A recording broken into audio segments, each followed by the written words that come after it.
digestivos. Y en esta oportunidad la verdad es que es muy grato poder realizar este encuentro o esta serie de encuentros con profesionales de otras especialidades. Por lo tanto, es un curso, creo que con una buena expresión de la interdisciplina, creo que vamos a poder aprender todos de todos, ya que la entidad en sí misma hace que el trabajo sea entre todos. Entonces, para no demorarlos más, voy a empezar solamente presentando a quienes vamos a estar en estas charlas siguientes, presentando cada una de las exposiciones y quienes nos van a estar ayudando en estas presentaciones, con la presentación de casos clínicos también, para que después ya arranquemos con la clase, ya que venimos obviamente retardados.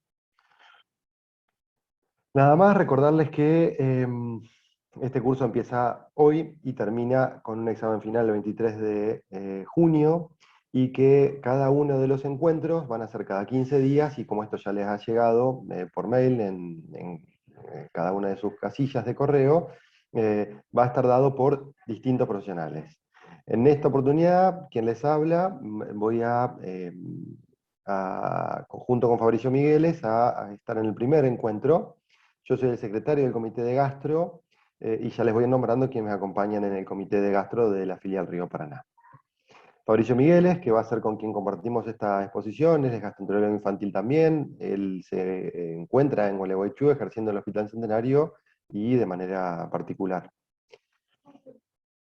Siguiente encuentro nos va a acompañar la doctora Cecilia Cavallo. Ella es especialista en clínica médica y alergia e inmunología clínica, es miembro de la Academia Argentina y de la Asociación Europea de Alergia e Inmunología Clínica. Ella la va a acompañar una de nuestras vocales, la doctora Camila Formenti, recientemente recibida de pediatra, y nos acompaña en el comité desde el año pasado. Ella va a ayudar con esto que tiene que ver con la presentación de casos clínicos y la exposición en sí misma. Nuestra siguiente docente invitada es la doctora Abercon, otra alergista, pediatra también. Ella en este momento además ejerce en el Hospital de Niños y por una cuestión laboral está también en la ciudad de Santa Elena.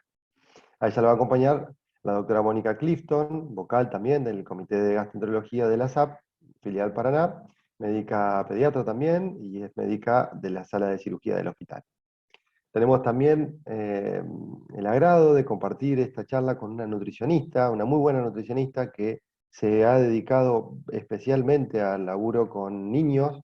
Por lo tanto es una alegría inmensa poder contar también con Laura. Ella en licenciada en nutrición ha trabajado mucho con SAP en general en distintos temas, y bueno, viene trabajando hace mucho tiempo con obesidad, sobrepeso, enfermedad celíaca, alergias, así que es un placer. A ella la va a acompañar la doctora Beatriz Chicó, también vocal del comité, y ella también ejerce en el hospital, en la sala de cirugía. Y la última charla va a ser dada por la doctora Lucía Espósito, otro placer que nos damos en este curso, contar con una inmunóloga. Son muy pocos y buscados en todo el país, porque son pocos, obviamente, y porque además la doctora es muy buena profesional, así que seguramente nos va a poder dar muy buena exposición de todo lo que tiene que ver con los diagnósticos diferenciales de alergia, así que bárbaro. Otra especialidad más dentro del curso, y ella la va a acompañar la doctora Estefanía Cian. Ella es pediatra también, está terminando la residencia de gastroenterología infantil en el Sanatorio de Niños Rosario, que seguramente pronto la tendremos acá por la zona laburando. Los objetivos del curso, sin aburrir, solamente repasar y conocer los distintos mecanismos fisiopatológicos de la alergia a la proteína de leche vaca, conocer las distintas formas de presentación clínica, las herramientas que contamos para el diagnóstico, que acá vamos a tener para hacer dulce de leche, indicar el correcto tratamiento y el manejo integral en interdisciplina, que es un poco, ya vieron de qué manera lo encaramos, por lo tanto de esta manera intentamos que sea llevado a cabo. Y obviamente en aquellos casos donde sea necesaria la derivación al especialista, uno pueda reconocer hasta dónde llega y dónde debemos dar un paso para esta, que en realidad no es dar un paso, es pedir una mano en este manejo interdisciplinario. Nada más recordar las condiciones para recibir los 2 créditos de SAP que otorga con este curso: es cumplir con la asistencia en un 70%, que es obviamente DORA, en la medida que van conectándose de asistencia, y el examen final aprobado. Entonces, ahora sí, vamos a arrancar con la primera charla. Yo voy a empezar y me va a acompañar el doctor Fabricio Migueles. En este primer encuentro nos vamos a dedicar justamente a la variante retardada de esta alergia a las proteínas de leche vaca. Entonces, para romper el hielo, que hasta acá ya me molesta venir hablando tanto y de corrido, me interesa poder romper el hielo con alguna presentación de caso clínico, muy sencilla, solamente para que lo podamos pensar y trabajar entre todos una vez que finalizamos. Vamos a dividir en dos esta presentación, vamos a dar un enfoque hasta acá y luego continuaremos al finalizar la presentación. Caso clínico es un bebé de 2 meses de vida, que como antecedente fue nacido por cesárea, por falta de progresión, estuvo en neo una semana por sospecha de sepsis y tiene un antecedente también de un hermanito atópico. Este nene consulta porque 2 días previos inicia con deposiciones con moco y sangre, escasas pero frecuentes y líquidas. Además la madre nota de que de ser un bebé muy tranquilito, pasa a estar un poco molesto. Entonces, preguntarse si necesitamos conocer algo más, que muy probablemente todos coincidamos en que algunos datos como clínicos nos interesan en primer lugar. En primer lugar, si el paciente está febril o afebril, que estaba obviamente afebril, tolerando adecuadamente pecho y fórmula maternizada de inicio, la madre por sentir, relato típico que no lo llena, además venía dándole fórmula desde hace 15 días. Y además, algo de clínica de reflujo, no manifestándose como enfermedad, pero sí como reflujo, como charlamos ya en las charlas del año pasado. Y el progreso de peso hasta acá era excelente. ¿Qué estudio solicitaría? Bueno, como no lo encontró el pediatra de cabecera porque era un fin de semana, se acercó a la guardia. En la guardia le solicitaron con criterio una ecografía de abdomen y un coprocultivo. Y bueno, piensen ustedes si además de esto, con los datos clínicos que les hemos dado, se les ocurre solicitar algo más. Para no hacerlo extenso, la intención era acá que ustedes participaran, la dejamos a esto para al finalizar la charla y ahora los dejamos un poco con expectativas de ver cómo continúa. Pero sí nos interesa que puedan hacernos algunas consultas de qué otros estudios o sugerir estudios que agregarían en este caso. Entonces, hasta acá solamente bebé de 2 meses, sano previamente, solamente los antecedentes de cesárea previa, de un hermano atópico, de estar recibiendo fórmula, y que se presenta en la consulta con algo de cólicos, clínica de reflujo y deposiciones con moco y sangre desligadas, más frecuentes y más líquidas de lo habitual. Entonces, hasta acá llegamos con esto. Piensen si les gustaría conocer si algún otro estudio agregaría. Entonces, ¿cómo lo vamos a dividir a esta charla? Bueno, una parte me voy a encargar yo, otra parte se va a encargar Fabricio. Básicamente, los puntos son la definición de esta alergia, la prevalencia de la misma, qué pasa con la inmunidad intestinal, qué clasificaciones y qué utilidades tienen esas clasificaciones, y además, si hay que hacer estudios y cuáles. Y finalmente, si hay conductas terapéuticas a tomar y cómo podemos hacer para trabajar desde la prevención.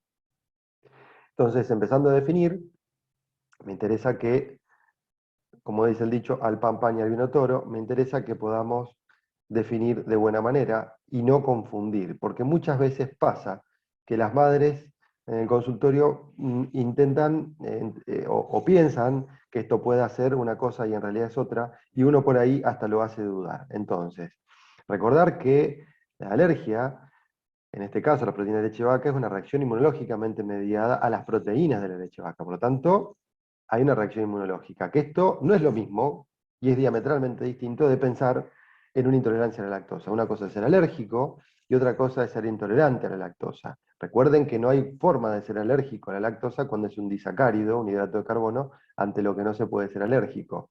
Y recuerden también que la intolerancia es una reacción adversa a un alimento que justamente no tiene mecanismo inmunológico demostrable. Entonces, para ampliar un poquito más el concepto de alergia, recuerden que son entonces aquellas reacciones adversas, como decíamos de intolerancia, pero que en estas se comprueba la implicancia del sistema inmune o se tiene una alta sospecha de la misma por mecanismos ya conocidos, como es el caso de la retardada, que conocemos muy bien el mecanismo y pocas veces podemos demostrar con alguna prueba, pero el sistema inmune está implicado en el desarrollo. Para esto conocemos 3 tipos de alergia a las proteínas de leche vaca. Las mediadas por IgE, que esto los alergistas que nos van a acompañar en el curso nos van a deleitar con 2 charlas por esta entidad muy si bien no tan frecuente, muy grave. En una se abordarán las herramientas diagnósticas y en otra toda la presentación clínica. Las no mediadas por IgE, que claramente son las que nosotros vamos a intentar con Fabricio un poco dejar en claro y esperemos que así sea. Y por último, trastornos mixtos, que ya veremos y nombraremos de cuáles se trata. Pobre Hipócrates, ya desde aquellos tiempos, que recuerden que estos médicos claramente nos pasaban el trapo en muchas cosas porque realmente ellos solamente con las manos y lo que podían ver ya sacaban conclusiones y realmente fueron los primeros que empezaron a describir y fíjense que estos primeros relatos de trastornos digestivos asociados a abones en la piel eran inducidos, o él entendía de que eran inducidos por la ingestión de leche con Corpus Hippocraticum, y estas observaciones finalmente llevaron a decir que lo que para algunos es un alimento, para otros es un veneno, lo cual está muy bien y solamente describiendo empezaban a encontrar que había alimentos que hacían daño y que generaban síntomas digestivos y en piel para empezar a hablar. Entonces, ¿qué conocemos de la alergia a la proteína de leche de vaca? ¿Qué prevalencia? ¿Qué es lo que sabemos? Pues pareciera que es inmensamente frecuente cuando uno ve muy pocos en el hospital, pero ve muchísimos en el medio privado, y pareciera de que todos son alérgicos, que un montón sangran, y pareciera que uno cuando recibe un niño de 2 meses, un mes en el consultorio, casi uno le pregunta si está haciendo cacas con sangre antes de seguir hablando. Pero esto no es tan así. En realidad la prevalencia en alimentados a fórmula, a pecho de madre, es muy baja, de un 0,5%, pudiendo llegar, según reportes, a un 5 o un 7,5%. Le puse dos artículos que son los más mencionados, no ha habido mucho avance en esto, obviamente cada población tiene su prevalencia, pero estudios serios, multicéntricos, bien realizados, muestran estas prevalencias. Y obviamente que esta es la alergia más frecuente en los primeros meses de vida y porque además es el primer alergeno introducido. Lógicamente que es el primero de todos, no voy a hablar en aquellos alimentados con fórmula, y además, bueno, es la primera presentación. ¿Qué sabemos? Como en aquel fumador que le decimos, mire, tenga cuidado que fumando va a tener un infarto, tenga cuidado que fumando puede tener eventos cardiovasculares, que pueden pasar de distintos eventos desagradables asociados a esto, aumentar las chances de. ¿Qué cosas aumentan las chances de una alergia a la proteína de leche de vaca? Bueno, claramente el hecho de solamente de ser prematuro, con esto ya lo vamos a describir, pero con esta mucosa intestinal aún en desarrollo, muy permeable, la instancia de la cesárea cada vez más o menos, no discutida, sino que cada vez más cuestionada, en realidad, porque todo lo que tiene que ver con la teoría de la higiene va en contra. Obviamente que acá no tiene que ver con el neonatólogo, sino con la necesidad y con la indicación cada vez más alta de cesárea.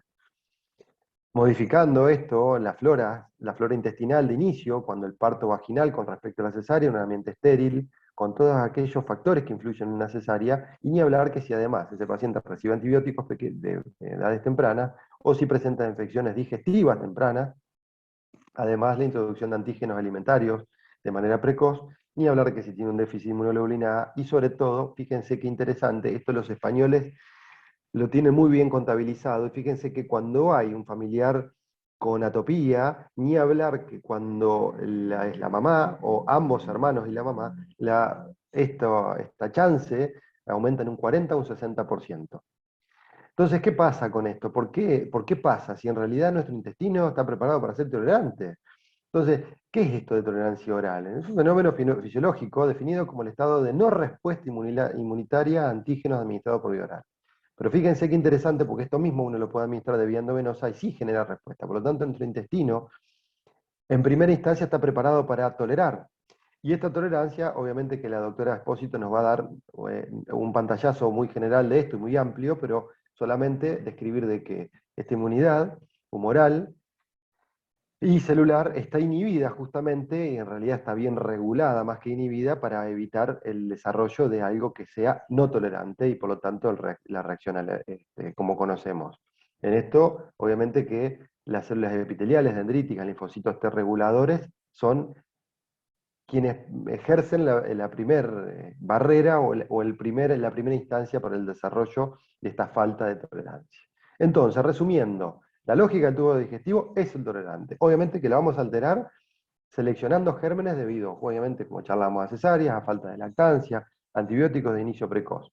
Si a esto le sumamos los antígenos alimentarios introducidos de manera temprana, con un aumento de la permeabilidad intestinal que está muy bien demostrada de base genética, por esto los atópicos los tenemos muy en cuenta, bueno, finalmente tenemos el desencadenante, muy resumido y escueto esto, pero solamente para tener en cuenta como factores de riesgo de aquella expresión que la gran mayoría de las veces es digestiva, y cuando es digestiva puede ser mucosa o motora, que es lo que vamos a charlar ahora. Y un poco volviendo a lo mismo, es decir, las tres patas que deben articular entre sí para el desarrollo justamente de la inmunidad o los factores de tolerancia, que cuando se alteran van a producir justamente la falta de tolerancia con alergia subsiguiente. Obviamente que nuestro sistema inmune ligado a las mucosas, el aumento de la permeabilidad y aquel factor genético que está muy bien traído de manera genética en la familia.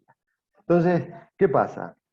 Estas células que van a modular, como decíamos, una de las principales son las células dendríticas, las mastoides, que claramente son las primeras que empiezan a censar y ver de qué se trata, o qué es lo que está siendo más permeable, y empiezan justamente a mostrarnos de que tienen que ampliar una respuesta, y es donde esa ampliación de respuesta, sea a través de una inmunidad celular o humoral, llevan el desarrollo de la falta de tolerancia y la hipersensibilidad, que obviamente, si vemos lo que es este mecanismo, que yo no quiero aburrir, y más que venimos, que lo vemos demorado, pero lógicamente es bueno entender y conocer que esa amplificación a través de respuestas humorales, en principio, y celulares, van a llevar a una inflamación, a una a una mayor, perdón, aumento en la permeabilidad intestinal, y por lo tanto el desarrollo final a través de los efectores en el sistema respiratorio, digestivo o piel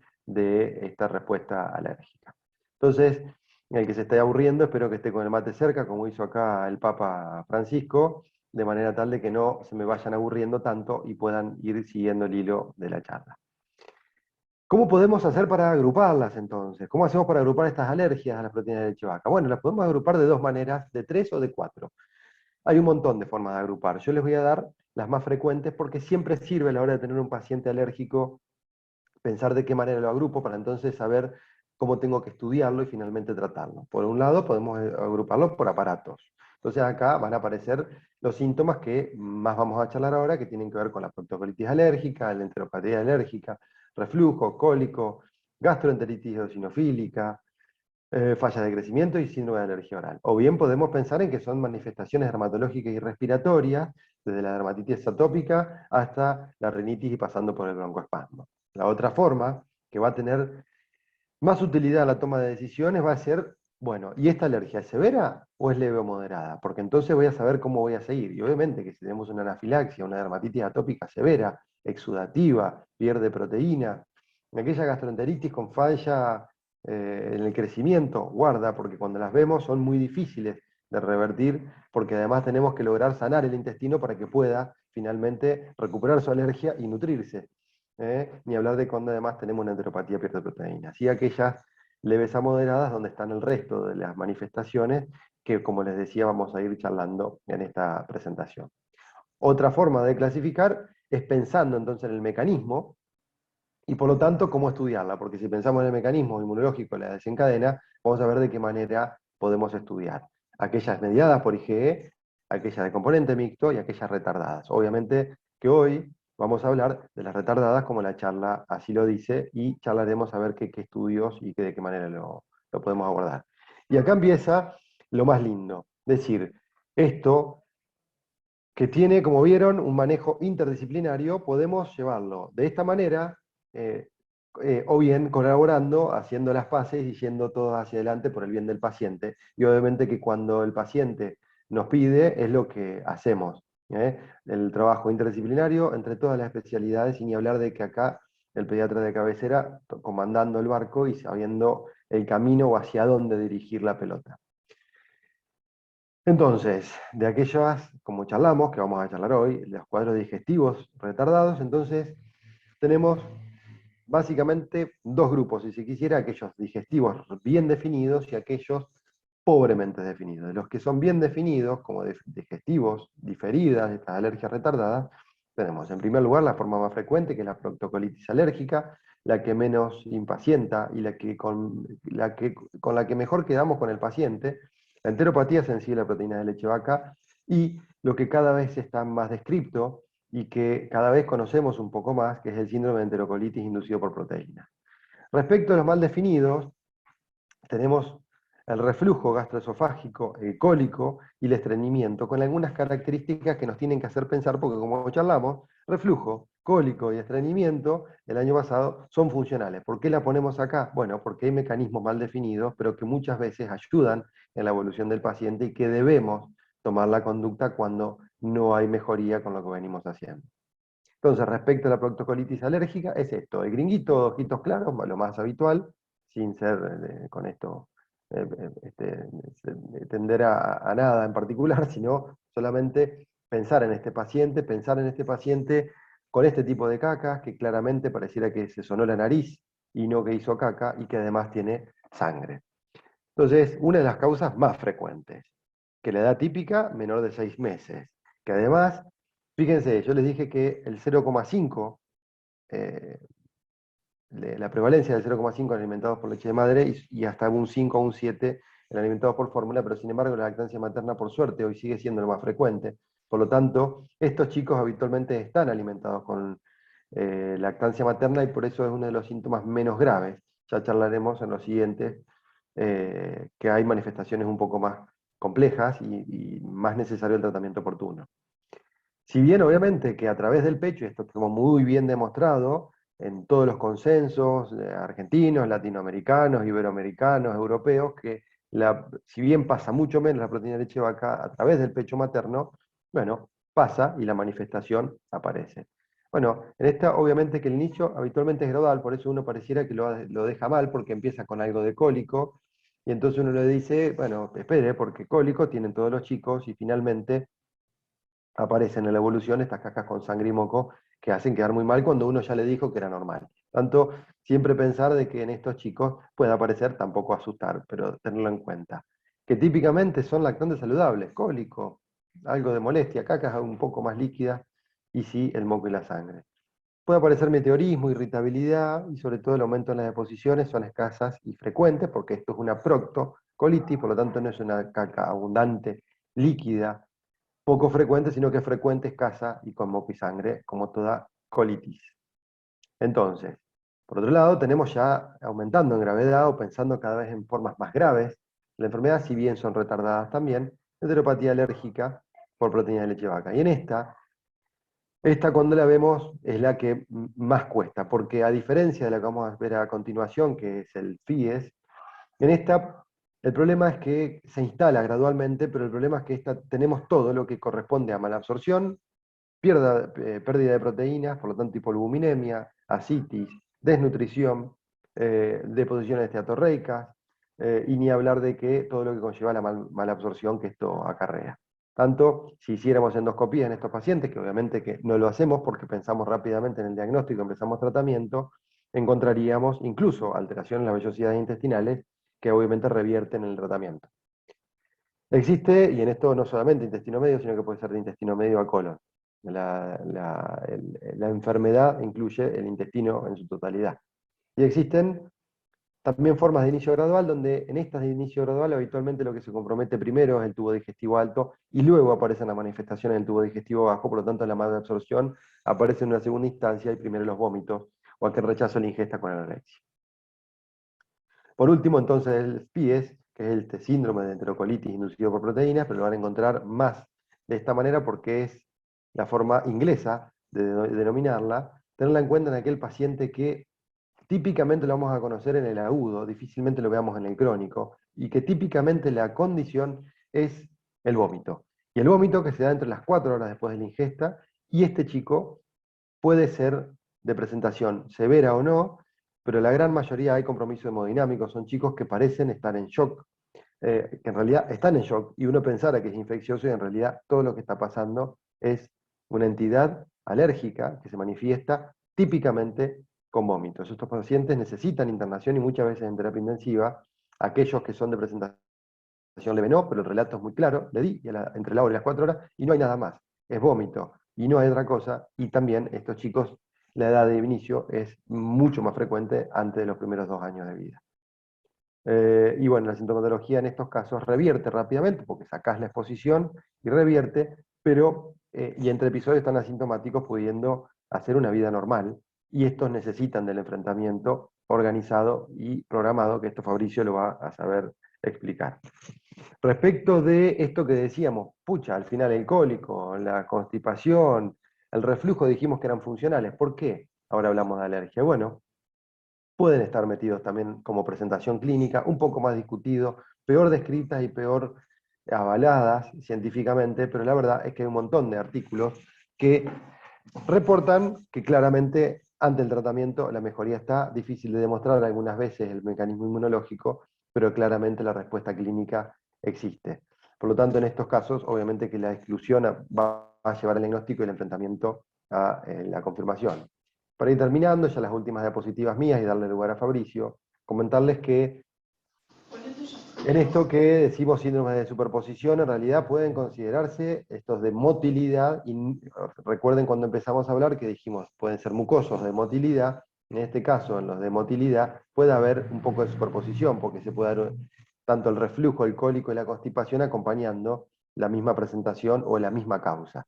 Y esto, como les decía, hay numerosas publicaciones muy bien descritas, donde claramente la enfermedad por reflujo puede ser indistinguible de aquella alergia, por lo tanto, lo que intenta decir es que la presentación, y por eso en todos los libros figura de esta manera, puede ser por una alergia a las proteínas de leche de vaca, y en esto sobre todo hacer hincapié a que este reflujo sobre todo nos va a movilizar la refractariedad del tratamiento, que algunas veces ya se instauró de medida de tipo farmacológico, y que típicamente es la irritabilidad sobre el reflujo lo que lleva a pensar en el diagnóstico.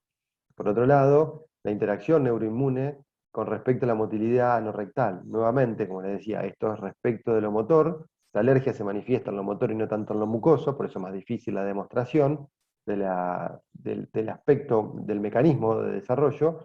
De vuelta a lo mismo, estudio muy bien desarrollado, esto de la Academia Americana de Gastroenterología, y fíjense que después lo pueden ver tranquilos para no aburrirlo, muy bien documentado y que claramente entonces la constipación puede ser tenida en cuenta. En esto lo mismo, habitualmente no mejoran con las medidas iniciales, hay una irritabilidad típicamente preevacuatoria y en estos casos la dieta de exclusión nos va a servir de diagnóstico. Por último, el cólico lactante, que acá básicamente no tiene ninguna diferencia con lo que describimos como cólico lactante, pero en este caso típicamente supera los 3 meses de vida, cosa que no debería pasar. Entonces, ¿qué hacer con lo último? ¿Qué hacer o qué pensar o cómo pensar estas manifestaciones extradigestivas que sí están muy bien documentadas desde el punto de vista dermatológico y respiratorio, donde además esta alergia puede manifestarse claramente y los alergistas, los dermatólogos y los neumolólogos lo tienen muy en cuenta, cuando sobre todo tiene la presentación severa de una dermatitis atópica, donde en esto, además de tener compromiso en piel, tienen compromiso digestivo, así que muchas veces ayuda al pensar en la alergia, pero sí claramente los dermatólogos en bebés muy chiquitos de entrada empiezan tratamiento y hacemos este trabajo en conjunto con el pediatra, dermatólogo, alergista y nosotros. Por último, lo respiratorio, donde acá el asma bronquial como manifestación de la alergia retardada es mucho menos frecuente, pero sí muy bien descripta la congestión nasal, rinitis, estornudos o conjuntivitis. Generalmente, lo respiratorio y lo dermatológico se acompaña de lo digestivo, o al revés, lo digestivo acompaña lo dermatológico y respiratorio, por lo tanto, ayuda a que sea tenido en cuenta. Hasta acá dejo yo de aburrirlos y le vamos a dar lugar al doctor Fabricio Migueles para que continúe con la segunda etapa. La intención era acá hacer un corte y dejarlos descansar, pero por cuestiones de tiempo lo vamos a hacer, vamos a dar continuo para que no retrasarlos en las obligaciones que cada uno tenga, familiares o laborales. Así que a continuación va a seguir el doctor Fabricio Migueles con todo lo que tiene que ver con diagnóstico y tratamiento, prevención, para cerrar a lo último con el redondeo del caso clínico muy sencillo, pero que sirve siempre para pensar y para compartir entre todos. Así que Fabri, te doy lugar, obviamente por cuestiones técnicas te voy a dejar que pases vos la presentación, así que Dora, si querés, deshabilitar a mí la función y que Fabri pueda compartir. Perfecto, Ale.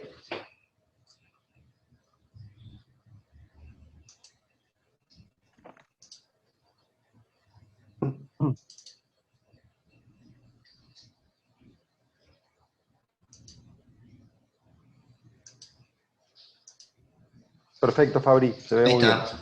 Bueno, bárbaro. Bueno, solucionado el tema o los inconvenientes más técnicos, así que casi perdemos al otro gastroenterólogo con sus nervios de acero. Bueno, es un placer para mí, en realidad, participar nuevamente. Es siempre una instancia de aprendizaje entre todos. Este es un tema muy particular, muy frecuente, o quizás no tan frecuente, pero muy frecuente en el consultorio, o que uno lo piensa, o que para mi gusto, y creo que los reportes lo avalan, está sobrediagnosticado también. No sé si se escucha bien y no se corta. Se escucha muy bien, doctor, y no se corta. Continúa. Perfecto. Bueno, continuamos entonces. A mí me toca dar la segunda parte, no menos interesante, pero de alguna manera con muchas controversias todavía. Hay mucha información en internet, en un montón de bibliografía. Van a ver que hay muchas cosas que probablemente hayan leído o que puedan leer a futuro y que digan, Fabricio no estaba diciendo todo como tal cual era o como dice acá, pero bueno, intentaremos de la mejor manera darle un pantallazo importante y serio. Entonces, primero y principal, a mí me gusta remarcar esto, esta patología, como muchas patologías, incluso en gastroenterología y en pediatría, necesitan este trabajo interdisciplinario. A veces con todos los actores, otras veces con algunos. Al alergista no muchas veces lo molestamos, pero cuando lo molestamos realmente, digamos, nos define y es de suma importancia. El pediatra es la puerta de entrada, el que sospecha, el que lo envía. El nutricionista es una gran pata de todo esto. El alergista, como decía, yo sumé al psicólogo. En el último tiempo hemos visto mucha madre desbordada, muchas familias rotas incluso, por todo esto, porque a veces no todo el entorno familiar entiende que esto es un proceso inmune, y entonces piensan que con un poquito no va a pasar nada, y después se enojan. Entonces, es importante a veces la contención que tanto alergista, pediatra, gastroenterólogo, nutricionista, muchas veces no tenemos todas las herramientas para poder abordarlo. Y servicio social tiene que ver con que hay a veces la elección de fórmulas como fórmulas de leche específicas y medicamentosas son muy caras, y entonces servicio social, sobre todo con los pacientes hospitalarios, es donde más trabajo hace, porque obviamente niño que no amamanta y que recibe leche, tiene que recibir esa leche o esa leche, y si bien puede llegar a haber alguna cuestión que se pueda considerar después, que lo vamos a ver, es importante la parte social. Bueno, un poco ya lo dijeron, pero principales antígenos proteicos de la leche de vaca son muchos más en realidad, pero las tres más importantes son la caseína, la lactologurina y la alfa-lactoalbúmina. Cuando uno busca por ahí, bueno, a ver, una guía para diagnóstico, manejo y todo lo que tenga que ver con alergia a la proteína de leche de vaca, se encuentra que en el 2010 apareció el DRAGMA de la UAO, que es muy interesante, es bastante extenso, alrededor, es un libro, son como 250 páginas. Ahí donde tiene el marcado el doctor Martín Bósola, es un alergista argentino, que ahora radicado en España, pero que creo que es el único argentino que formó parte de esta Organización Mundial sobre alergias, para el diagnóstico y su manejo. Da directrices interesantes, sobre todo porque en realidad, más allá de dar generalidades y cosas que son importantes, son muy abarcativas. Entonces lo que piden sus autores y demás es que de alguna manera surjan guías más locales que tengan que ver con la idiosincrasia y factores socioculturales propios de cada lugar. Entonces a partir de ahí uno puede buscar y encontrar El primero ya lo conocen, todo lo que tiene que ver con el 2009, que apareció esta guía argentina. Después hay una guía iberoamericana en el diagnóstico y tratamiento de la alergia. El Reino Unido tiene el suyo, la Sociedad Europea tiene el suyo también, y cada uno también focaliza en determinadas cuestiones socioculturales que tiene cada lugar. Eso por ahí no olvidarse a la hora de leer la bibliografía. Como toda medicina basada en la evidencia, deberíamos de preguntarnos si eso amerita y abarca y lo puedo usar o implementar en mis pacientes, o en el medio en el que me desenvuelvo. Bueno, para no extender mucho más estas cuestiones, nos vamos a dedicar de la APLB no IgE mediada. Entonces, lo que tiene que ver con el diagnóstico en sí, la sospecha clínica, como bien dijo Alejandro, y eso nos va a poner en situación, sobre todo porque primero, diferenciar si es IgE mediada o no, si es inmediata, si es moderada, leve, moderada o es severa. Esa sospecha clínica la vamos a corroborar en la respuesta al enfrentamiento, desafío, provocación, como ustedes le quieran llamar, pero ya vamos a puntualizar dos palabritas como para poder entendernos de qué estamos hablando. Entonces, tengo la sospecha por clínica y demás, pongo la dieta de exclusión, pero tengo que hacer el enfrentamiento. En cuanto a la historia clínica, bueno, tiene que ser completa, detallada, porque eso es fundamental, sobre todo en APLB. La edad de comienzo, la cronología, el tiempo transcurrido entre que ingiere y aparecen los síntomas. Eso me va a permitir saber si es inmediata, si es tardía. Caracterizar los síntomas en realidad, interrogar sobre historia familiar de atopía en los padres, en los hermanos. Ya lo dijo Alejandro que eso tenía mucha importancia. Reacciones propias en el niño, si ya es alérgico de base y es atópico, también es algo que suma, una historia alimentaria, qué come, cómo crece, y algunos otros síntomas orientadores. Entonces, fundamentalmente, todo esto es para decir que la historia clínica detallada, la prueba de exclusión y de provocación son las únicas herramientas disponibles para diagnosticar la APLB no IgE mediada. Bien, que es, vuelvo a insistir, la que nos toca hoy. Hay otras, y ya lo dijo Alejandro. Pero nosotros vemos habitualmente esta proctocolitis inducida por proteína. Entonces, para el diagnóstico es imprescindible la prueba de provocación. Algunos lo hacen a las 2 semanas, en realidad ya no hay tanto consenso de que sea a las 2, la prueba de provocación, sino entre las 4 y las 6. Y siempre que hayan desaparecido los síntomas, eso es fundamental, porque capaz que a las 2 semanas todavía no desaparecieron todos los síntomas. Entonces voy a hacer una provocación en un niño que todavía no mejoró. Esas 2 semanas, hoy por hoy, no es tan cumplible, sí, las 4 semanas. Habitualmente presencia de sangre roja fresca en las heces, en un lactante por lo demás sano, sin ninguna falla de crecimiento, en buen estado general, y con copropultivos negativos. Se le pone la dieta de exclusión, desaparece el sangrado, y después en realidad reaparece en las pruebas de provocación. Eso es el gol estándar, es lo que me da el diagnóstico, y me asegura que no le pifié, que estoy en situación y en diagnóstico, y que tengo que continuar esa dieta y no extenderla simplemente porque anduvo bien y no me interesa hacer la provocación. Entonces, voy a insistir en prueba de exclusión, no más de 4 a 6 semanas, comprobar la resolución de los síntomas y reintroducirlas de forma controlada, ¿sí? Esta provocación debería de ser controlada. Obviamente, salvo en los casos graves, como el CEIPA o la enterocolitis inducida por proteínas alimentarias, que son cuadros más graves, en realidad, y eso supongo que después se charlará mucho más, pero hay que animarse en todo caso a hacer una provocación, y algunos pregonan que directamente no se haga provocación. Discutible todo eso, yo dejo el interrogante. Entonces, vamos a preguntarnos algunas cuestiones que por ahí son un poco de todos los días. ¿Cuándo puede efectuarse la prueba de provocación en casa, en el domicilio? ¿Y cómo realizarla?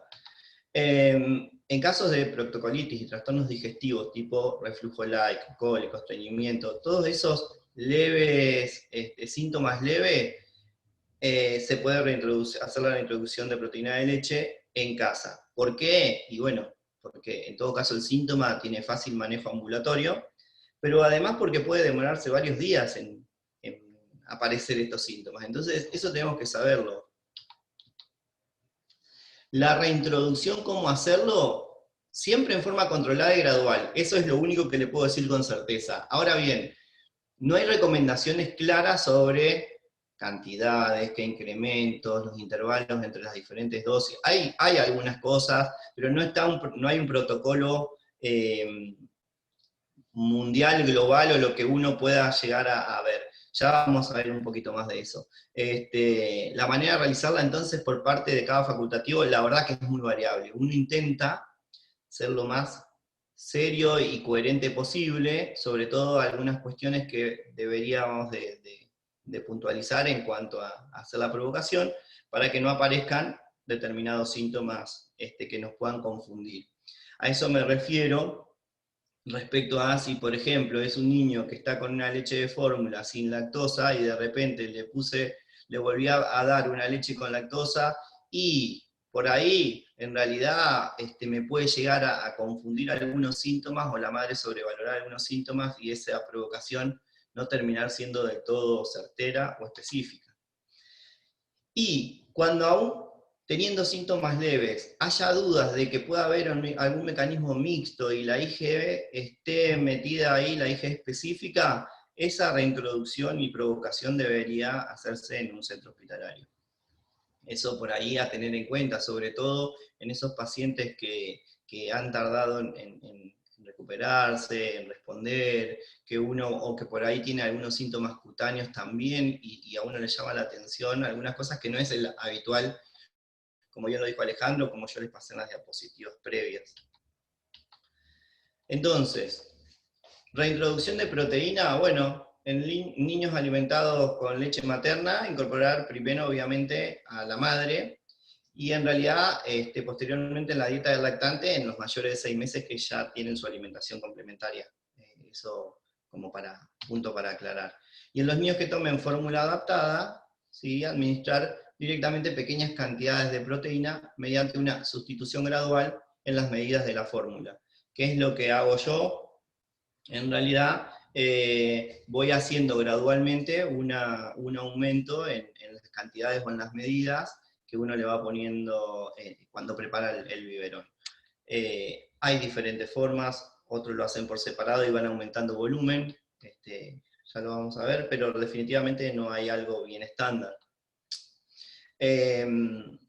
¿Cuándo debe efectuarse la prueba de provocación? Bueno, lo que les decía, en un centro de salud, internado, en los cuadros graves. Los cuadros graves porque muchas veces pueden requerir fluidoterapia, medicación intravenosa y tratamiento específico. Ya dijo Alejandro que el paciente parece chocado, séptico y demás. Bueno, ¿cómo interpretar la prueba de exclusión o de exclusión-provocación?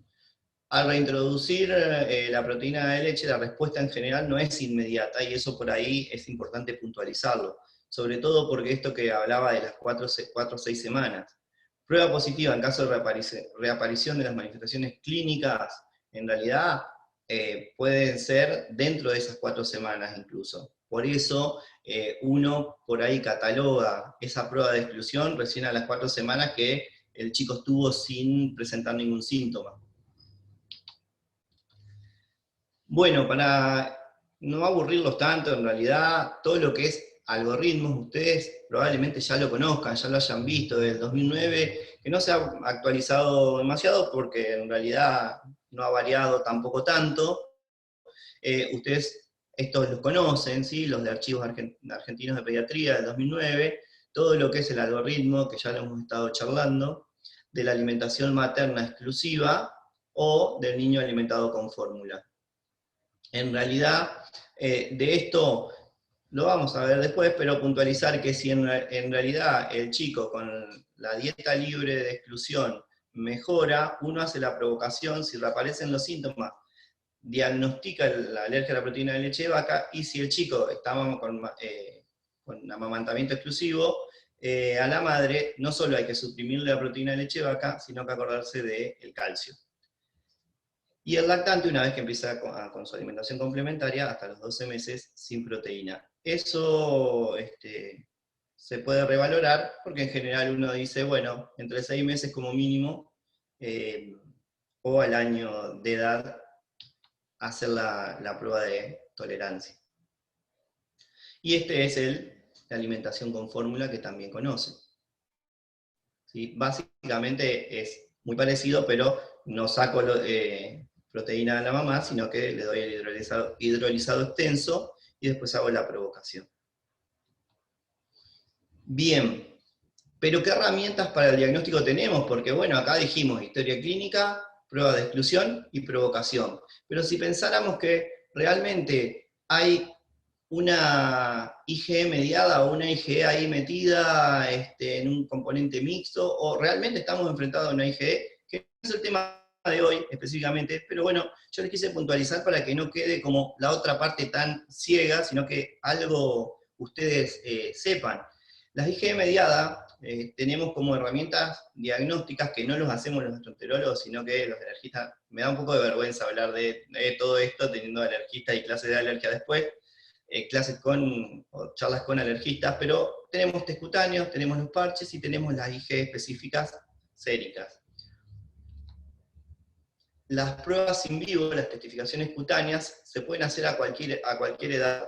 Después nos dirán un poco los alergistas en cuanto a la interpretación de esas pruebas, la sensibilidad y la especificidad que puedan tener. Pero, digamos, a cualquier edad, virtualmente con cualquier alimento, hay prick to prick, y son útiles generalmente en la patología mediada por inmunoglobulina E.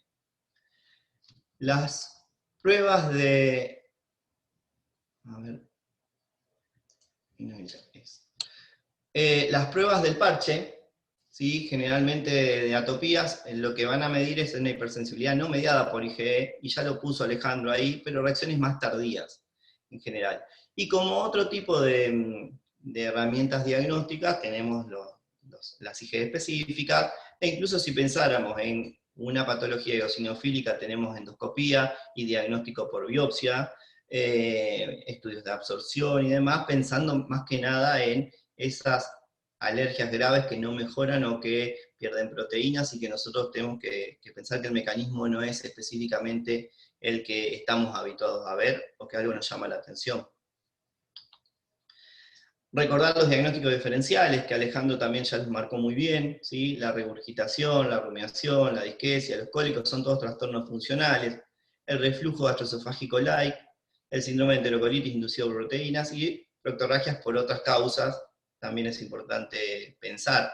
Por eso es que esos pacientes por ahí tienen un coprocultivo, ya negativo, un virológico en materia fecal negativo si es algo muy más agudo, pensar en otros tipos de diagnósticos también. Bien. Bueno, eso con respecto al diagnóstico de las IgE no mediadas. Ahora vamos al tratamiento. Y el tratamiento, para darle un enfoque más general, primero es importantísimo conocer la fisiopatología, todo lo que dijo Alejandro en la primera parte, la clasificación, porque eso me va a permitir decir, bueno, frente a qué estoy, qué tipo de diagnóstico sospecho y qué herramientas tengo para ir a buscarlos. Yo someramente les dije las IgE mediadas y demás, pero lo otro, como herramientas, obviamente tendríamos la exclusión-provocación. Promover siempre la lactancia materna, eso no olvidarnos con respecto al tratamiento. Eliminar el alimento alergénico de la dieta. Esto se lo escuché a Bósola de las dietas con caducidad, y me pareció interesante, sobre todo para remarcar. Ahora vamos a ampliar un poquito, pero caducidad es interesante conceptualmente respecto al tratamiento, y obviamente acorde a la patología. Digo acorde a la patología para no tener que restringir a un bebé en este caso, ni de más ni de menos. Y la elección de la fórmula adecuada también es importante, sobre todo porque nos va a permitir tener un cierto control sobre ese tratamiento. ¿Sí? A veces encontramos que la fórmula no es la adecuada y que estamos tratando a medias una sospecha o una alergia con una alta sospecha. Fundamentalmente educación y acompañamiento a la familia, esto a veces es muy difícil de sobrellevar, las dietas a veces son muy restrictivas, y hay que educar, y hay que, digamos, dar una cierta tranquilidad. Más allá, y siempre digo lo mismo, de que son cuadros en general, la mayoría, o lo que habitualmente vemos, más autolimitados, que pasa el tiempo y madura, pero si nosotros no indicamos el tratamiento, es probable que eso se perpetúe y dé muchas consultas al pediatra, consultas en la guardia y demás. Promoción de la lactancia materna, bueno, el 1% de los niños menores de 3 años tienen alergia a la proteína de leche de vaca. Y acá es donde hay un sobrediagnóstico y muchas veces subjetividad en el cuadro, porque el 14% de las familias creen que la tienen. Entonces, esto lo vemos habitualmente en el consultorio. Por eso es importante, independientemente de lo que tiene que ver con la lactancia materna, de que nosotros tengamos las antenas bien paradas para tratar de definir un poco de qué se trata. Hay un sobrediagnóstico, muchas veces promovido por las guías, y ahí es donde empieza a entrar que el cólico, la regurgitación, las heces desligadas, muchas veces se sobrediagnostican. Pero no tengo tanto problema en que se piense y que se sobrediagnostique en tanto y en cuanto la provocación esté hecha. Si la provocación realmente fue positiva y demás, está bien, no tengo problemas. Pero bueno, lo que uno ve muchas veces en la práctica diaria es que hay un sobrediagnóstico en ese sentido. Y hay un incremento en la indicación de leches de fórmula. Acuérdense, y esto es importante, que el pasaje de alergenos en la leche materna es mínimo. Existe, es poco frecuente, pero existe. Ahora bien, es mínimo. Y bueno, y el miedo de la mamá, siempre tener en cuenta, creencia que le está haciendo mal con el pecho, y que lo quiere dejar, y que cada vez se pone más tenso, todo, bueno, por ahí acordarse de todo lo que tiene que ver con promover la lactancia materna. Cuando hay persistencia de los síntomas en general, y uno ve y habla con la madre, y realmente está cumpliendo la dieta a rajatabla, y está perfecto, y bueno, siempre tratar de mantener la lactancia materna, pero también pensar en otros alergenos o exclusión de otros alimentos. En realidad, antes de sacar el pecho, en todo caso, pensemos que tenga una reacción cruzada a la soja, al huevo. Entonces uno puede hacer, trabajando con la nutricionista en general, puede hacer una exclusión de algunos alimentos que me puedan llegar a mejorar un poco la cuestión sin necesidad de sacar la lactancia materna, suspender la lactancia materna. Y bueno, y en niños con lactancia mixta, cuando la sintomatología coincida con la introducción de la toma de fórmula, en realidad las guías lo que marcan es que se puede mantener la lactancia materna, y la mayoría de las veces no es necesario indicar la dieta a la mamá. Es decir, en todo caso, a lo sumo se le cambiará la fórmula, pero la lactancia se puede seguir y sin dieta a la mamá porque lo tolera. Eso generalmente está bastante discutido en realidad. Es muy controversial porque bueno, uno intenta que no se filtre nada, y si bien es mínimo sabe qué sucede y qué pasa, y como no lo puede controlar, la realidad es que siempre termina la mamá, y la mamá con dieta y la leche de fórmula especial. Pero de alguna manera pensar y saber qué es esto, porque esto lo que pregona es, está bien, tengo un chico que con el pecho andaba perfecto, ahora se introdujo la leche de fórmula y empezó con síntomas. Bien, solamente cambio la fórmula. Sigo insistiendo, es discutido, la verdad que no hay tanto reporte sobre esto, pero las guías lo marcan, y me pareció interesante ponerlo por ahí a discusión, sobre todo porque a veces en algunas de estas cuestiones cada uno hace también un poco su propia experiencia, y va tratando de corregir o ver las conductas que toma. Bien, cuando hablé de caducidad, habla de que tenga, digamos, y se anticipe a la familia que esto tiene un fin, que no es para siempre, que el intestino va a madurar, que va a haber tolerancia, que puede a veces tardar, y para eso necesito saber la fisiopatología, porque algunos van a tardar mucho más, entonces no puedo decirle que todas al año se van. Se van a ir al año, por ahí, la proctocolitis alérgica. Las otras pueden tardar un poco, entonces yo tengo que anticipar, dar información, contener, marcarles las expectativas y el pronóstico de todo esto, ¿sí? Porque esto a veces asusta mucho a los papás, y por ahí no es lo mismo las formas leves moderadas que las graves. Y la contraprueba o la provocación controlada y con seguimiento estrecho, fundamental, ¿sí? Entonces, dietas con caducidad, no dietas para siempre, que muchas veces lo vemos, pero no solo porque pediatras, gastroenterólogos que están más en contacto lo puedan llegar a prolongar innecesariamente, podamos prolongar innecesariamente, sino que muchas veces los padres, y a mí me ha pasado tener que convencer a algunos papás que realmente no querían hacer la provocación, y decían, no, ¿para qué? Si está bien, dejó de sangrar, es otro bebé, y está bien, no quiero hacer la provocación. Y de alguna manera explicarles que es la única manera de saber que estamos en el diagnóstico y camino correcto, y además que si no, cuando empiece la alimentación complementaria se va a privar de la proteína de leche de vaca, que en realidad vamos a hacer una dieta por ahí que pueda ser innecesaria y restrictiva, y que de alguna manera es importante hacerlo. Entonces, por eso digo de la caducidad y la contención, la información y la anticipación.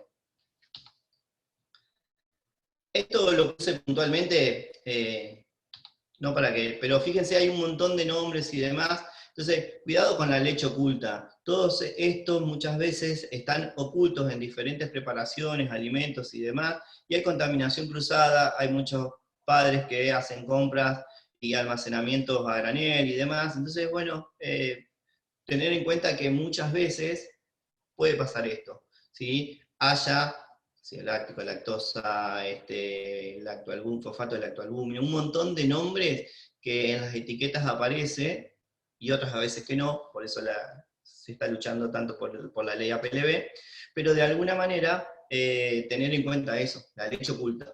Bien, el chico que no mejore y demás, corroborar la dieta. Esto siempre el apoyo fundamental es la nutricionista o el nutricionista. Yo, digamos, tengo mucha confianza en el manejo y la corrección. Cuando no mejora o algo sucede y demás, siempre por ahí es corroborar que se esté cumpliendo y que no se haya filtrado o que haya leche oculta en alguno de los productos que consumió. Bueno, con respecto a la fórmula, seleccionar la fórmula adecuada, y para eso tenemos que tener información. En realidad, la parte buena es que dos tipos de fórmula acá, en este tipo de tratamiento. La extensamente hidrolizada y la fórmula elemental de aminoácidos. Últimamente las extensamente hidrolizadas vienen ya con prebióticos, probióticos, simbióticos. El último año apareció una con simbióticos y demás. No viene al caso, pero seguramente la conocen. Y las de aminoácidos. Entonces, bueno, ¿cuál uso? ¿Con cuál arranco? Para eso tengo que tener una idea de qué estoy tratando, frente a qué síntomas tengo y demás. Entonces, ¿cuándo está indicada una fórmula de aminoácidos? Elemental con aminoácidos. Eso me lleva a la conclusión de que en realidad entonces la mayoría de las veces yo uso extensamente hidrolizada. ¿Y por qué uso extensamente hidrolizadas de entrada? Bueno, en general se ha visto que un 90% de los niños con APLB responden a la extensamente hidrolizada. Y hay un 10% que no. Y hay otras indicaciones que muchas veces tienen las de aminoácidos puros. Entonces, cuando los síntomas no resuelven, yo puedo pensar en fórmula de aminoácidos. Cuando hay falla en el crecimiento, que tengo que recuperar ese intestino, y ese intestino está muy dañado, y realmente no tolera demasiado la extensamente hidrolizada. Cuando hay alergias múltiples, cuando hay alergias alimentarias graves, las eosinofílicas son importantes, digamos, en general, esa es una indicación bastante que todos concuerdan, y ya les voy a mostrar.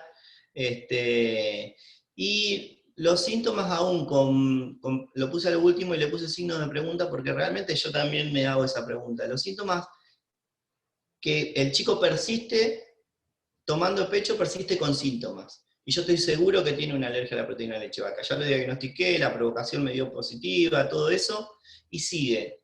Bueno, las guías marcan que por 1 o 2 semanas uno podría agarrar y suspender la lactancia e indicar una fórmula base de aminoácidos, para después retomar la lactancia. Por eso remarqué el suspender.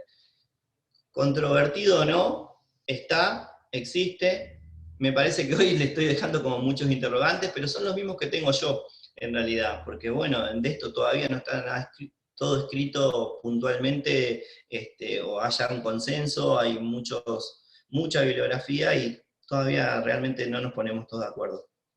Pero eso existe, ¿bien? Y el signo de pregunta es más que nada para que a ustedes les suene y se acuerden, y que todo lo que por ahí surja, de alguna manera, capaz que leyendo, le van a poner más énfasis.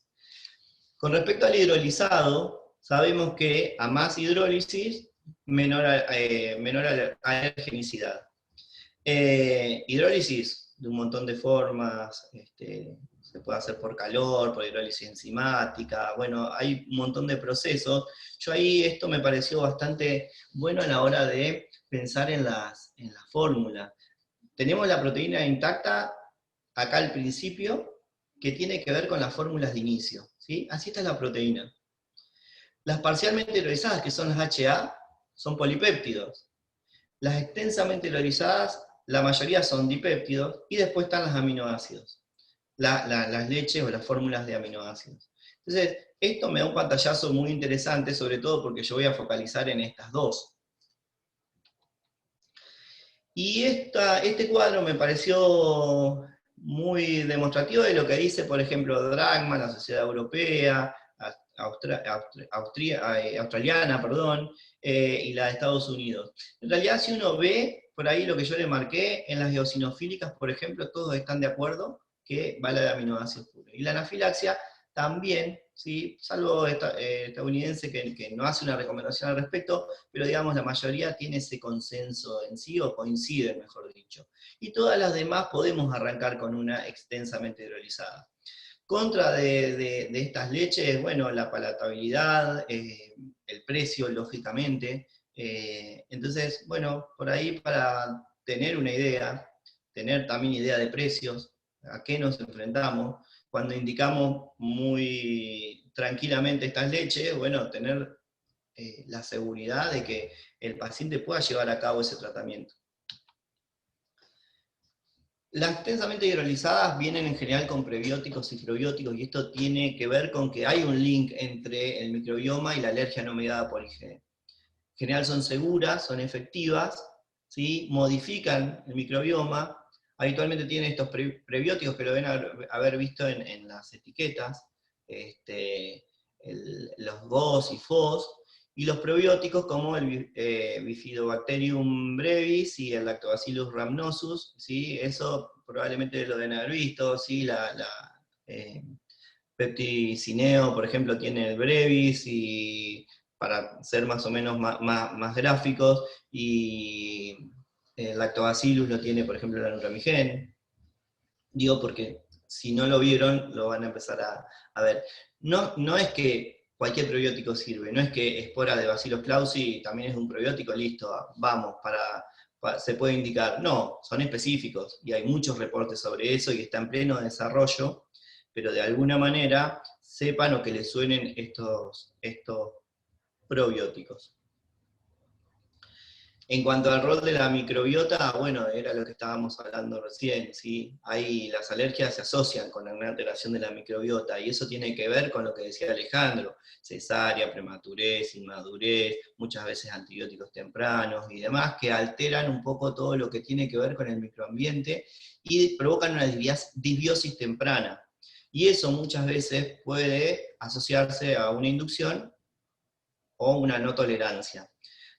Como les dije en la diapositiva previa, tenemos prebióticos, probióticos y simbióticos. Ahora, si busco el mejor ejemplo de simbióticos, en la leche humana, por eso ahí es donde me retrotraigo y digo, tratemos de sostener la lactancia materna. No solo porque es lo mejor, y porque es lo más barato, y porque tiene inmunomoduladores, hay un montón de beneficios que me pueden llegar a dar sostener la lactancia materna. Fórmulas comerciales disponibles, bueno, ya la Casmil, obviamente no se usa para alergia, pero en un momento se usó, allá a lo lejos, cuando recién aparecía todo un poco esta movida muchas veces aparecía la Casmil. Después extensos de caseína, ¿sí? Las Pepti Junior, Pepti, Nutramigena, Alfarea, Altera. De ahí, por ahí puntualizar algunas cuestiones. La Pepti Junior HE no tiene lactosa, y en general, si yo tengo un paciente con muchos síntomas gastrointestinal, con diarrea, con mucha alteración, yo puedo valerme de una fórmula sin lactosa. Pero de alguna manera saber que la lactosa es importante para el intestino, y también es un factor que aporta buenas calorías y otras cualidades más. Entonces, en algún momento, si mejora y demás, yo siempre me pregunto, ¿por qué ya no podría consumir un extensamente hidrolizado con lactosa? Bueno, también el interrogante para ustedes, porque en la práctica diaria, en realidad a veces es muy difícil cambiarle la fórmula y demás, y requiere un poco de paciencia, de ir a pelear un poco también con la prepaga para que cambie la fórmula y por qué. Bueno, y en cuanto a las fórmulas con aminoácidos, Neocate, Aminomed, ¿sí? Son por ahí las más conocidas. Después están la fórmula base hidrolizada de proteína de suero, que son las HA. Generalmente la NAN, la Nutrilon HA, que tampoco son aptas como tratamiento de la PLB. Se ha pregonado un poco sobre el niño que tiene antecedentes y demás para prevenir alergia. Está súper discutido. Realmente, digamos, hay reportes que dicen que sí podría servir, hay otros que en realidad no modifica. Lo cierto y lo seguro es que hoy por hoy, para el tratamiento del APLB, no se utiliza. Ni esa, ni la Casmil. Bueno, siempre supervisar las dietas, son restrictivas, acuérdense, entonces no la puedo, o sea, yo en mi caso, como gastroenterólogo, no soy nutricionista, tengo un enfoque en nutrición, pero más que nada en la patología. Entonces necesito apoyarme en alguien que sepa de esto y que pueda ayudarme a controlar también que esta dieta no sea restrictiva al extremo y que pueda tener los reemplazos suficientes para no quedarme corto en calorías en un paciente que necesita nutrirse bien y lo más variado posible. Acordarse lo que dije al principio, que las madres con dietas de exclusión, suplementar con calcio. Lo de la vitamina D, bueno, España lo hace mucho, realmente en Argentina no hay, siempre se habla del calcio, de la vitamina D no tanto. He tenido pacientes que a veces las mamás o me preguntan y entonces se terminan haciendo, vienen con el médico clínico, con un laboratorio y que dosaje de vitamina D, y de alguna manera no es general, alguna que otra ha tenido un cierto déficit y se le da vitamina D. Pensarlo y tenerlo en cuenta como para controlarlo, preguntarle. Y en los niños lactantes y niños que no tomen leche materna, bueno, controlar que la ingesta sea adecuada, que tenga un buen aporte de calcio, si no se puede suplementar. La vitamina D, justo en esta etapa en general, están con las vitaminas ADC, o sea que ahí tienen el aporte de vitamina D. Mantener esa suplementación mientras se efectúa una dieta de exclusión. Bien, la alimentación complementaria, otra cosa que a veces preguntan y que a mí por ahí me dijo el pediatra que la alimentación complementaria es lo charle con vos, a ver qué alimentos puedo llegar a consumir. Y yo por ahí a veces en realidad lo que le contesto es todo lo que habitualmente consume un bebé de 6 meses menos derivados de proteína láctea. Se quedan mirando y demás, entonces, pero eso surge de ciertos reportes que no han mostrado, porque antes se pregonaba de que el pescado se retrase, el huevo se retrase, el trigo en algún momento fue, tanto con la relación con celiaquía y demás, que se pusiera a los 4 meses con la lactancia en curso, porque iba a tolerar mejor. Después que se demorara hasta los 9 meses. Y la realidad es que nada de eso ha surgido con información nueva, excepto que no debe retrasarse la introducción en la dieta de alimentos por más que sean potencialmente alergizantes. Yo puse ahí 3, muchas veces algunos más. Sí, por ahí el fruto seco que dicen y reportan a partir de los 3 años, pero no tiene que ver con la alergenicidad, sino que tiene que ver con la posibilidad de ahogamiento. Y la alimentación del lactante con APLB seguirá las mismas pautas que un lactante sano, salvo evitar las proteínas, lo mismo que les estaba contando. Entonces, sabemos la fisiopatología, tenemos la clínica, hicimos la sospecha, excluimos la dieta, provocamos, nos dio positivo, hicimos el diagnóstico de APLB, perfecto. Bueno, ¿hasta cuándo? ¿Hasta cuándo tenemos que seguir con esta dieta? Y es ahí donde a veces uno lo llama desafío, pero en realidad, para hablar correctamente, uno es la provocación, y esto es la prueba de tolerancia, prueba que el bebé ya está tolerando esa proteína que le causaba tantos problemas. Bueno, en las formas leves o moderadas, 6 meses mínimo, y la verdad que todo lo que es Iberoamérica, en general, son 6 meses mínimo. Todos dicen en realidad 6 meses del diagnóstico como mínimo, o al año de edad lo que ocurra primero. Bueno, les cuento que por ahí España lo que hace sí es probar a los 3 meses, si anduvo muy bien y demás. Lo que ellos dicen es, bueno, no voy a insistir 3 meses más con la dieta si por ahí a los 3 meses ya es tolerante. Acá en Argentina la verdad es que por ahora habitualmente son estos 6 meses mínimo. Cantidades progresivas, controladas, gradual, de irle incluyendo el antígeno en exploración, en este caso sería la proteína de leche, y distintas formas artesanales de hacerlo. Bueno, yo ahora les voy a mostrar algunas que aparecen un poco que uno puede buscar, y después adaptarlo un poco a su medio también. Y por ahí yo a veces me valgo con la nutricionista, y voy tratando de hacerlo en conjunto con ella, porque es importante, y tienen un manejo muy interesante de todo lo que son cantidades y demás. Y la forma severa, en general, por ejemplo, formas severas o formas con IgE específicas y demás, uno a veces espera tener o mayor tiempo, porque sabe que las formas severas se pueden llegar a mejorar y tolerar a largo plazo, o si son, por ejemplo, con IgE específica positivo o test cutáneos positivo, lo habitual es que uno espere que sean negativos para poder hacer la prueba de tolerancia y ver que ya tolera de manera adecuada. A veces puede llegar a ser en sangre negativo y aún así todavía tener alguna reacción. Pero bueno, la realidad es que es de buena práctica, o por lo menos en mi caso, trato de estar lo más seguro posible. Por ahí tema charlar con los alergistas en este tipo de forma.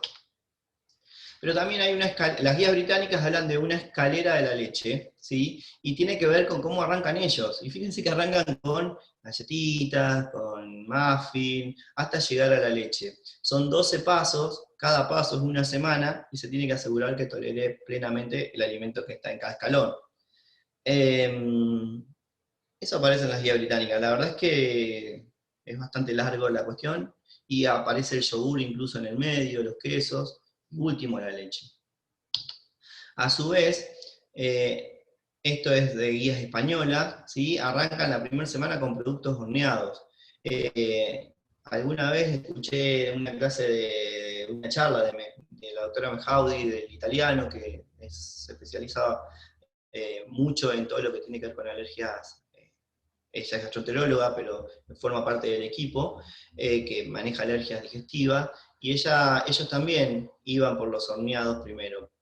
Estoy hablando que el calor desnaturaliza un poco, altera la conformación de la proteína, la hace menos reconocible y demás. Yo a veces pienso y digo, bueno, a mí me interesaría la leche, a ver, la proteína de la leche, ¿qué respuesta tiene? Bueno, como que va de a poco. Que es español, por ejemplo, arranca con los horneados, después el yogur natural, los quesos, y por último la leche. Como verán, en realidad acá se asemejan un poco, pero yo les hablé de británicas, española, en Iberoamérica en sí no hay. Por ejemplo, la gente del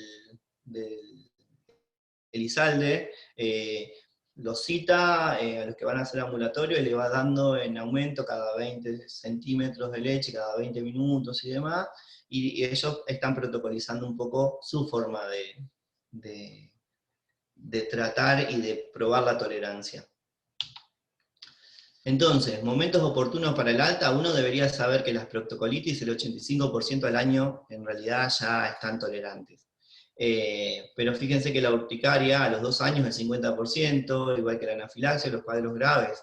La verdad es que a veces puede haber algunos desafíos maternos porque ingirió accidentalmente, o el niño ingirió accidentalmente y ya no le pasó nada, y eso te lo relata la mamá, y de alguna manera es un puntapié inicial para decir, bueno, veamos a ver si ya está tolerando. Y si lo tolera, en definitiva, tratar de ver que realmente, por ejemplo, en lo que tiene que ver con no IgE mediada o de respuesta retardada, esperar unas 4 semanas para ver que no aparezca ningún síntoma y en todo caso decir que ya está tolerante. Bueno, y muchos ha hablado, porque además me llegaban pacientes con, por ejemplo, leche de cabra, leche de otros mamíferos. La realidad es que las parcialmente hidrolizadas, como les conté, las HA, o las procedentes de otros mamíferos, en general no deben utilizarse para el tratamiento. Ahí abajo, en realidad, hay unas imágenes, y fíjense que parecía esta corrida de la de vaca, con la de cabra, con la de oveja y demás, y que es diferente a la humana. No sé si diferente, pero bueno, de alguna manera se ve en la figura. Entonces, ya terminamos, para terminar un poco la prevención, focalizar en todo lo que tiene que ver con la lactancia materna, todos los beneficios que nos puede dar, y vamos a machacar bastante los que habitualmente somos más pro lactancia, ¿no? Como conclusiones, entonces, la alergia a la proteína de leche de vaca ha aumentado en los últimos años, un poco de sobrediagnóstico, pero de alguna manera ha aumentado y lo hemos visto. Puede expresarse aún en amamantados, teniendo en cuenta. Las manifestaciones pueden ser digestivas, cutáneas o respiratorias. Es importante reconocer la clínica, la severidad y los posibles mecanismos, porque eso me va a orientar cómo yo voy a estudiar y tratar. Tener en cuenta los factores de riesgo, eso lo busco en la historia clínica cuando estoy en la primera consulta que voy haciendo con ese paciente. El diagnóstico descansa en la clínica, el tratamiento es dietético, en general puro dietético, y debe elegirse adecuadamente la fórmula hipoalergénica, cosa muy importante que charlamos recién. El hidrolizado extenso en general es una de inicio habitualmente, ya hablamos de cuándo de aminoácidos estaría indicado. La mejor prevención es la promoción de lactancia materna y la alimentación complementaria de forma apropiada, ¿sí? No tener ese miedo ni nada de eso. Bueno, muchas gracias por su atención, espero que no haya sido tan tedioso, espero que ahora participen en todo lo que tiene que ver con el caso clínico, y bueno, sus preguntas. Bueno, Fabri, excelente.